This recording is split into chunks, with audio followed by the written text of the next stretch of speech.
સુરતના પાંડેસરા વિસ્તારમાં રહેતા અને સિક્યુરિટી ગાર્ડ તરીકે નોકરી કરતા આધેડે તેની જ સોસાયટીમાં રહેતી 3 અલગ અલગ માસૂમ બાળકીઓ પર દાનત બગાડી હતી। સિક્યુરિટી ગાર્ડ તરીકે ફરજ બજાવતા આધેડે જ 3 બાળકીઓ સાથે શારીરિક અડપલા કર્યા હતા। જોકે બાળકીઓએ આ મામલે પરિવારજનોને વાત કરતા પરિવારજનોએ પાંડેસરા પોલીસ મથકમાં સિક્યુરિટી ગાર્ડ સામે પોલીસ ફરિયાદ નોંધાવી છે। બનાવને પગલે હાલ તો સિક્યુરિટી ગાર્ડ ઘર છોડી ફરાર થઈ ગયો છે, પરંતુ પોલીસે તેને પકડી પાડવા ચક્રો ગતિમાન કર્યા છે।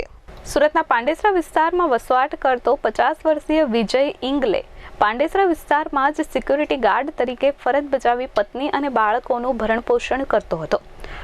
તેમની સોસાયટીમાં કેટલાય નાના બાળકો વસવાટ કરે છે। આ દરમિયાન વિજય કેટલીક માસૂમ બાળકીઓ પર દાનત બગાડી હતી।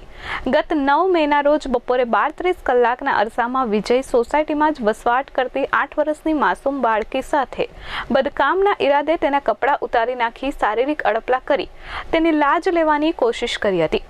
બાળકીએ બૂમાબૂમ કરતા આખરે વિજયને ભાગવાનો વારો આવ્યો હતો। ત્યારબાદ પરિવારજનોએ બાળકીની પૂછપરછ કરતા તેને આખી કરતૂત બતાવી હતી। જોકે ત્યારબાદ સોસાયટીમાં જ વસવાટ કરતી અન્ય 2 બાળકીઓ, જેમાં એક 6 વર્ષની બાળકી અને એક 7 વર્ષની બાળકીએ પણ પોતાની સાથે વિજય દ્વારા આ પ્રકારની કરતૂત કરવામાં આવી હોવાની ફરિયાદ કરી હતી, જેને લઈ તેમના વાલીઓ પાંડેસરા પોલીસ મથકે પહોંચ્યા હતા અને ફરિયાદ નોંધાવી હતી।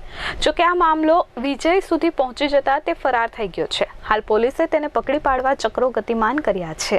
Bureau report S24 news Surat.